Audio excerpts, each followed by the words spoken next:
Tudo bem com vocês? Eu sou Joelton Lima, geógrafo, mestre em Relações Internacionais, e hoje nós vamos conversar com a galerinha do 8º ano sobre os processos de urbanização na América Latina. Bom, vamos lá, vamos tentar entender o que é isso de processo de urbanização numa parte desse continente americano aí. Urbanização na América Latina. Primeiro, a gente precisa pensar que o processo de urbanização na América Latina, mais especificamente, ele começa ali por volta de 1950. Na década de 50, quando um volume de pessoas começa a chegar nos principais centros urbanos. Vocês já viram o que é urbano, já viram o que é rural, qual que é a diferença entre uma coisa e outra, e as pessoas começaram a ser incentivadas, por algumas situações, a vir para as cidades, aumentando assim o volume das cidades. Vamos lá. Urbanização dos países da América Latina se deu por alguns fatores. Primeiro, movimento migratório e aumento da concentração fundiária.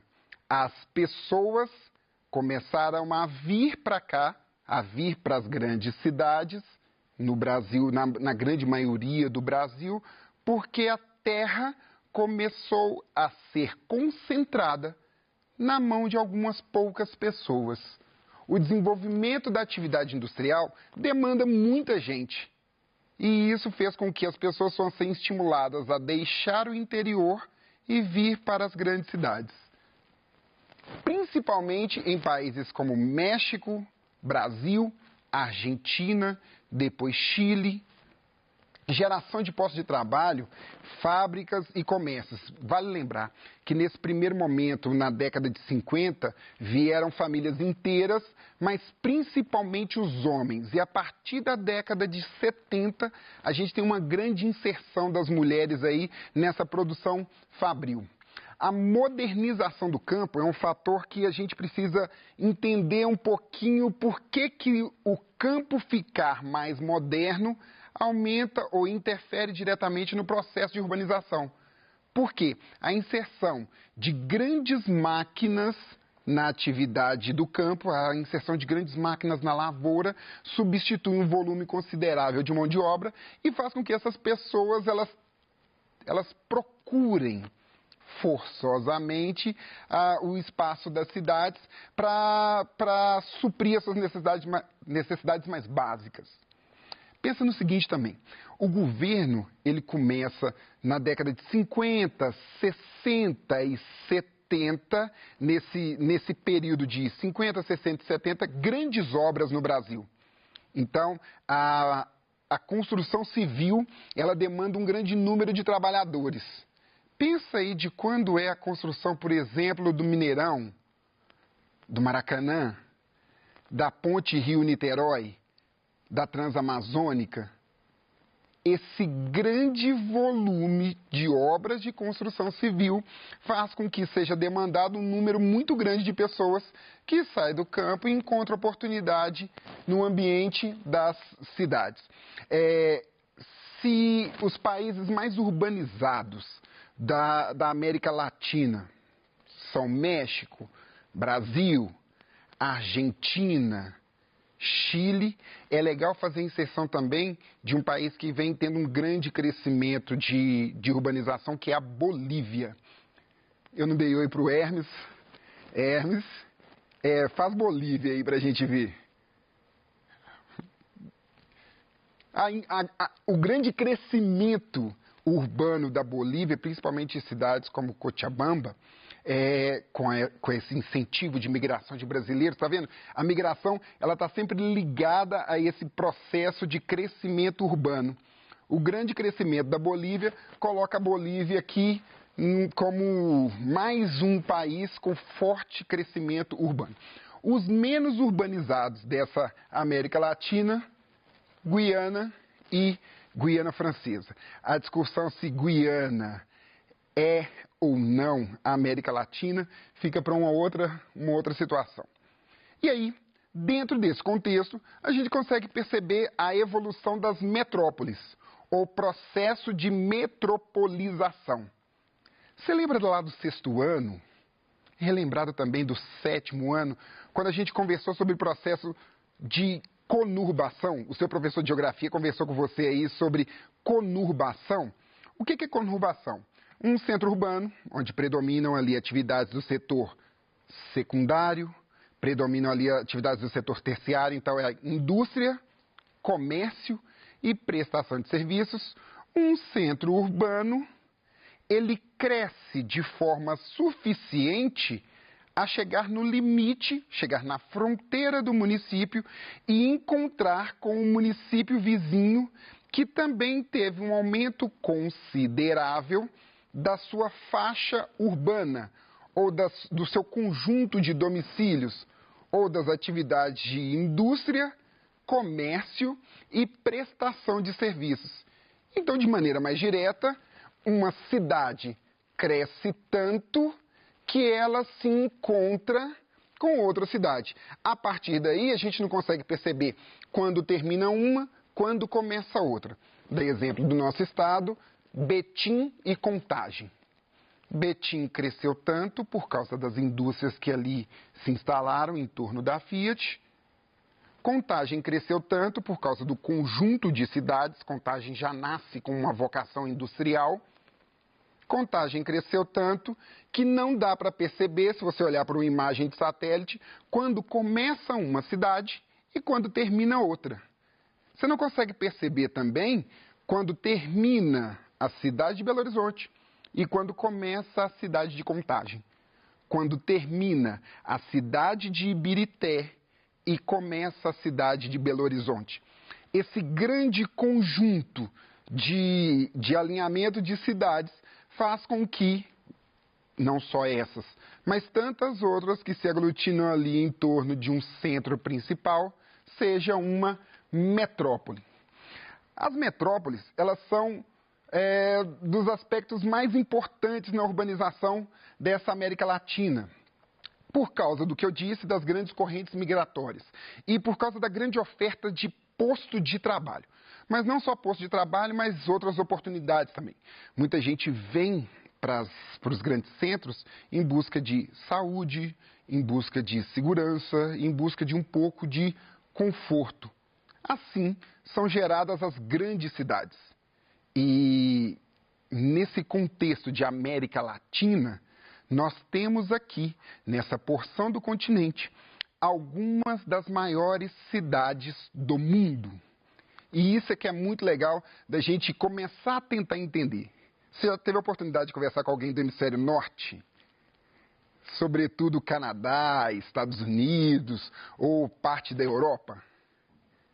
Se você já teve a oportunidade de conversar com essas pessoas, é muito diferente a visão que eles têm do pessoal da América Latina. Sobretudo da América do Sul, da parte sul. Porque quando você apresenta cidades com essas características, algumas pessoas elas se assustam. Porque você não pensa que uma cidade com 17 milhões de pessoas e com essa característica urbana. Dá uma olhada, Cidade do México, com todos os problemas que a Cidade do México tem, com todos os problemas ambientais que a Cidade do México tem, é uma das maiores cidades do mundo. Rio de Janeiro. E aí, para a gente ficar nas mais famosas, Rio de Janeiro, com todos os problemas, é também um grande alinhamento. São Paulo, alguns estudos apresentam 22 milhões de habitantes. Num processo que conurba, e a conurbação na cidade de São Paulo, ou na grande região metropolitana de São Paulo, aumenta consideravelmente ano após ano. O mais interessante de pensar nisso tudo, antes da gente falar de urbanização excludente, o mais interessante de pensar nesse processo de urbanização é que esse crescimento, muitas vezes, ele não se dá de maneira ordenada. O crescimento é espontâneo, controlado ali, às vezes, pelos atores políticos, então, governo, município, estado, federação, tentam controlar esse processo, tentam subsidiar esse processo, orientando ali para onde vai em algum momento, para onde vai o crescimento urbano, Mas, na grande maioria das vezes, esse processo de crescimento, ele escapa do controle. Pensa no seguinte, Jota, mas espera aí, como é que o governo controla esse processo de metropolização, esse processo de urbanização? Pode parecer complexo, mas é bastante simples. Uma cidade. Pega aí o exemplo da sua cidade. Seria interessante, na sua cidade, que o prefeito deixasse, ou que o prefeito promovesse, ou que o prefeito aceitasse a instalação de uma grande fábrica? Pensa na Samsung. A Samsung está querendo instalar mais uma fábrica no Brasil. E aí? Aí se diz, não, seria muito legal se instalasse uma fábrica aqui na minha cidade. Por quê? Ia gerar emprego indireto, ia mudar a organização da sua cidade, colocaria muitas vezes algumas cidades pequenas, algumas cidades que não são muito conhecidas, mas colocaria essa cidade no mapa. E aí as pessoas iam olhar para a cidade de maneira diferente. Então ia trazer um certo volume de riqueza para um espaço que anteriormente não detinha aquilo. E aí, nesse sentido, muitos prefeitos, muitos vereadores, muitos governadores querem a instalação de algumas indústrias ou alguns parques industriais ali perto. Entende? E para fazer isso, muitas vezes o poder público ele viabiliza a vinda dessas empresas. Faz eixo viário, dá isenção de imposto. Nesse sentido, os governos eles atraem, eles funcionam como promotores de atrativos para a instalação de certas indústrias e, por conseguinte, certos parques industriais nessas regiões. E com isso a indústria vem, isenção de imposto, por exemplo, 20 anos de isenção de imposto. Eu te dou o terreno, facilito o eixo viário para escoamento da produção, eu vou fazer ali as estradas que você precisa, para além do terreno, eu ainda te dou 20 anos de isenção de imposto. A empresa vem, se instala, em torno dela forma-se um parque industrial. Só que, junto com isso tudo, ainda vem um conjunto de benefícios e de prejuízos que o poder público não consegue controlar. Imagina quando derem a notícia que na sua cidade vai ser instalada uma nova fábrica da Samsung. O número de pessoas que começa a migrar para essa cidade em busca de postos de trabalho e melhores condições de vida. E isso muitas vezes não dá para controlar. E aí a gente tem problemas correlatos ou problemas em decorrência desse processo de urbanização, onde o poder público também vai atuar de forma a tentar controlar e de forma a tentar resolver os problemas. A gente pensa numa urbanização ou numa organização urbana chamada de organização urbana excludente. Na América Latina, ela ocorreu de forma desordenada, surgindo assim algumas áreas urbanas extremamente deterioradas, pois uma grande parcela da população ela não tem acesso a serviços básicos. Não tem acesso aos serviços mais básicos desse conjunto ofertado. O que eu estou dizendo? Moradia, saneamento básico, coleta de lixo, problemas que seriam facilmente resolvidos com uma estrutura planejada. Entende? Dentro desse contexto, pensa no seguinte, eu trouxe aqui para a gente começar a falar da relação centro-periferia, algo que é muito do senso comum e que a gente começa a tentar derrubar. É a associação do termo periferia com pobreza ou com problemas urbanos. Vamos devagar, que a gente vai conseguir entender. Primeira coisa centro, tá óbvio. O que é centro? É aquela porção delimitada que está ali na parte mais central. Tranquilo.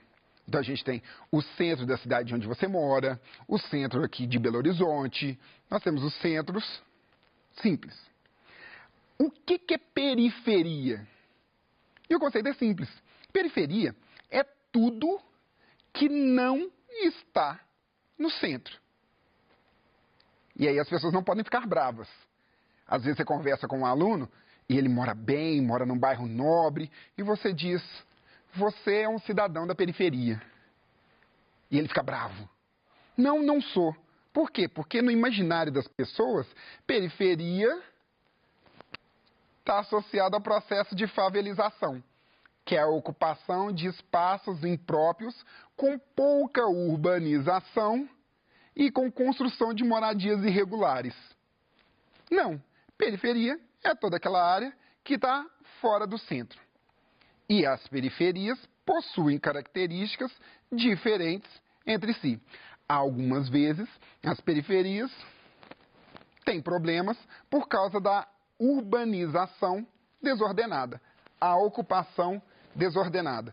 E não pense que não existe uma área periférica ou uma área de favelização dissociada de uma área rica. Os alunos eles ficam muito atrapalhados quando eles recebem esse tipo de informação. Do lado de toda a área com potencial econômico elevado, aglutinam-se pessoas com potencial econômico não tão expressivo. Entende por quê?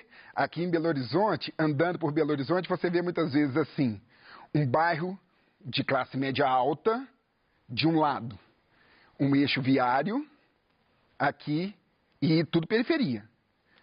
Classe média alta, eixo viário e uma ocupação desordenada, uma dita favela. Mas por que isso acontece?